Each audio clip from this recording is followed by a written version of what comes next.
Hey friends, Ash here. Welcome back to Gents. Hope that you're doing.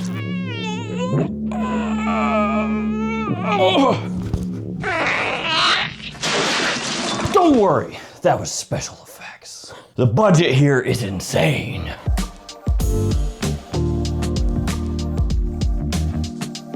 Today, guys, we're talking about fragrances. I know, surprise, but specifically fragrances that are a little costly, yeah, a little expensive, but totally worth it. So yeah, the type of fragrances where you pay a little premium, but at the end of the day, you don't regret it. All of them are gonna be linked in the description, so feel free to check them out down there.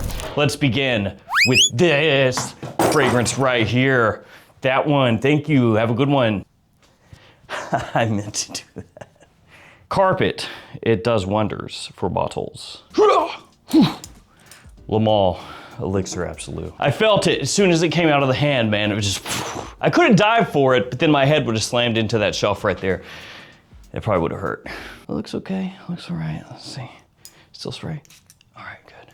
Clutch. So Elixir Absolute, obviously a flanker to Le Male Elixir, and this one's still a little hard to find. I mean, even at discounters, it's pretty expensive nowadays. At JOMASHOP, for example, at least as of this video, who knows in the future, but as of this video, they don't have a bottle for under 100 bucks. So yeah, discounted compared to its retail price, which is also fairly expensive, but even discounted, still over 100 bones for a designer release. Now, in terms of notes, this one has plum, cinnamon, cardamom, lavender, tonka, benzoin, labdanum, and more. It has a nice sweet aspect to it, but the way that the sweetness comes across here is actually more pleasant, more appealing to people sometimes than in the original Le Male Elixir, which is just drenched with honey, like this sticky kind of sweetness. Elixir Absolute is gonna come across, yes, still sweet, but maybe ever so slightly more grown up compared to the original Le Male Elixir, and it still has that fantastic performance. So it's gonna project,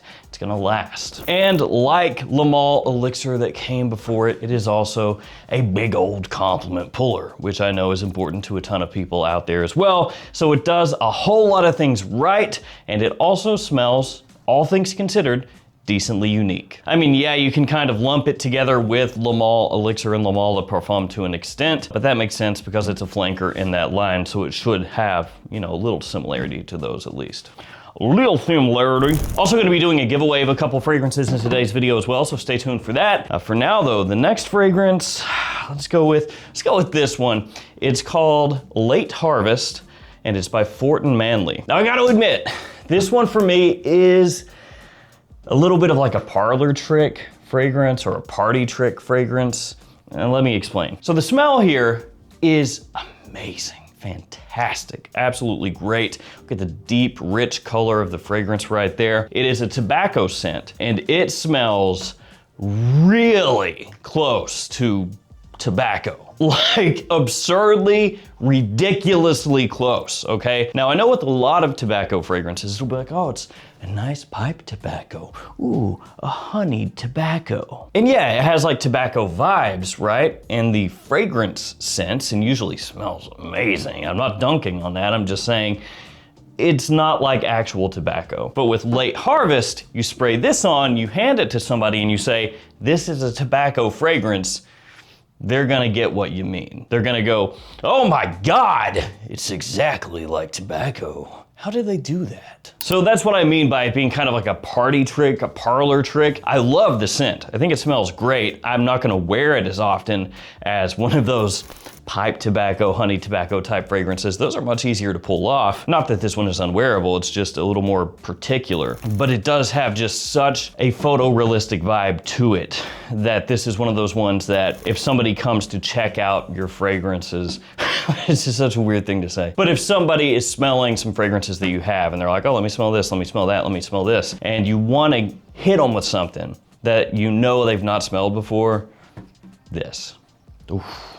It's good, man, it's good. But it is definitely not gonna be for everybody. Let's move it back into the designer realm with Acqua di Gio Parfum. Now, of course, I could also go with like Acqua di Gio Profumo, but that one is discontinued and really really expensive. And I didn't want to include discontinued things because sometimes they're just close to impossible to find. And then I suppose you do also run the risk of having somebody rip you off by, you know, going out and looking for it, and then they have a fake that they sell you because they're trying to capitalize on that, you know, difficult to find fragrance. So yeah, I'm just sticking with Parfum because it's essentially the contemporary version of Profumo. They basically brought most of what Profumo was and put it into here. So it's gonna be a little bit deeper, you know, it's gonna have a little more body to it than your standard Acqua di Gio Eau de Toilette or also the Eau de Parfum. Still very fresh, super easy to wear, compliment puller of course, it's an Acqua di Gio at the end of the day. And for me, this one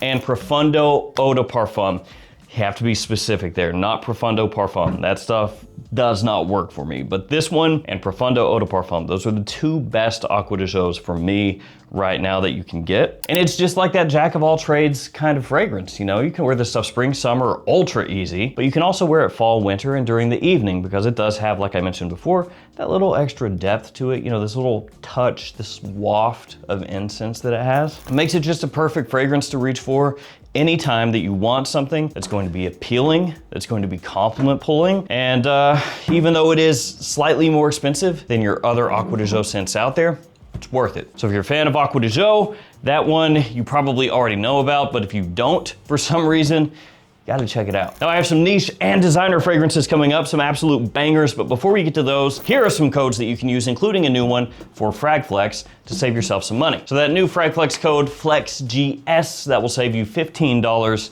off any order over 150 bucks. Then we have the codes for JOMASHOP that only work within the app, so do be aware of that. If you're trying to use them on the website, they will not work, but if you have the app, they will. And then additional codes for Gift Express, the Perfume Box, and many other stores. So anytime you shop at those stores, use those codes. Let's hop back to niche. So we're going designer niche, designer niche. The next one, Elysium by Raja Parfum. Now I know that this one is like a little bit of a whipping boy, right? It's a fragrance that can be a little bit divisive. Some people really don't jive with it, but for me, it smells great, works very, very, very well. This is the Parfum Cologne version, and it is kind of exactly what it looks like. A high-end blue fragrance. In typical Raja Parfum fashion, there are like 52,000 notes in this fragrance. I mean, maybe not actually 52,000, but it feels like it, especially when you're coming from the fragrances nowadays that have 3 notes. So I guess I'm not complaining about it having too many, but it is a typical Raja Parfum thing where you're just like, oh, that's got like every single note in existence.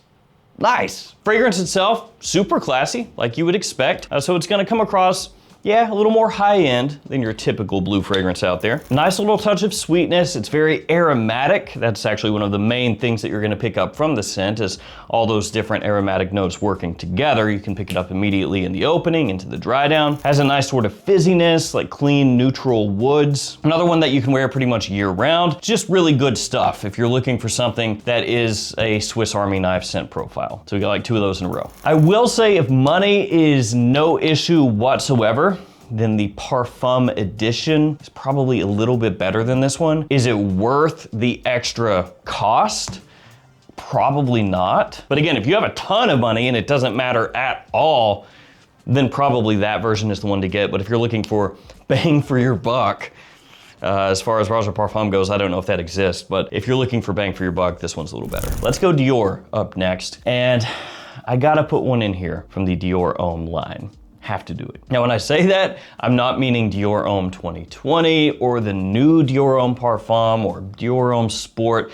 I'm talking about the original Dior Homme styling. And for that, I have to go with Dior Homme Original. Kind of writes itself. Now, you could also go Dior Homme Intense, and that would make a lot of sense as well. That one is top notch. Absolutely fantastic masterpiece, 10 out of 10, whatever you want to say. But the original is ever so slightly more versatile, easier to use, and it still has that same scent profile. You know, that same styling. It still has that. So that iris is here, a little makeup-y. That's what people like to say, makeup bag, lipstick, whatever. It's creamy, ever so slightly sweet, very classy. And with this being the original version of Dior Homme, it's not quite as heavy, not quite as loud, not quite as formal smelling as the Intense version is. So you can get a little more use out of it. And it's something that I think is absolutely fantastic. It's also a masterpiece, just like Intense. Let's go niche again, Hasavat by Nishane. Now this one always gets compared to Creed's Aventus. And at this point,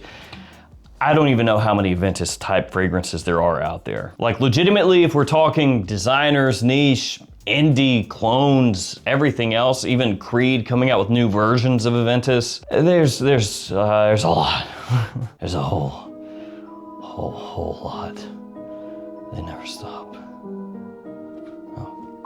And this is one of the more well-known ones that's kind of in that style. Really strong, great performance, which you would expect because it is an extrait de parfum after all. And just like Aventus, this one has that same type of year-round usability. A little heavy on the oak moss in here as it dries down. I don't mind that, but some people out there prefer to wear something else like maybe Hasavat X even, that's not quite as dosed with that, with that oak moss note. Also has a fantastic smelling fruitiness in the opening, pineapple in there, really attention grabbing. And Nishane sometimes is decently affordable from discounters. Used to be more affordable. There was a time, maybe 2-3 years ago or something like that, where Nishane used to be just pretty dirt cheap as far as niche prices at discounters. You could find them regularly for like $60 depending on the fragrance. And then more popular ones like this one would be, you know, 70, maybe 80. But for the most part, they're a little bit pricier nowadays, even at discounters. I'm gonna go with Dior again. This is the last Dior in the list, and it's Fahrenheit Le Parfum. Now I would also put Sauvage Elixir in here, but that one's a little bit too obvious, so that's why it's not in today's list, but that one also would fit right in here. So Fahrenheit Le Parfum, this one is, as of right now, like the swan song for the Fahrenheit line. I mean, technically Fahrenheit Cologne came out after this one by like a year, but for a lot of people, Fahrenheit Le Parfum is like the last time that there was a big Dior Fahrenheit release. And that was over 10 years ago now. Maybe Dior brings back the line, but it has been a while. All that I'm saying is that in the 10 years since the last Fahrenheit release, how many fans of Fahrenheit out there have freaking died waiting on a new one to come out? Dior, their blood is on your hands. Or something. I don't think it's actually that serious. Back on track, Fahrenheit Le Parfum, this stuff absolutely slaps if you like that original Fahrenheit DNA. It's got a little bit of that petrol vibe, that gasoline-esque sort of vibe that you get from the original Fahrenheit, but it's toned down, it's smoothed out, and then it also has a really nice sweet booziness as well. So you have the violet, you have that leather kind of aspect, you've got the booze.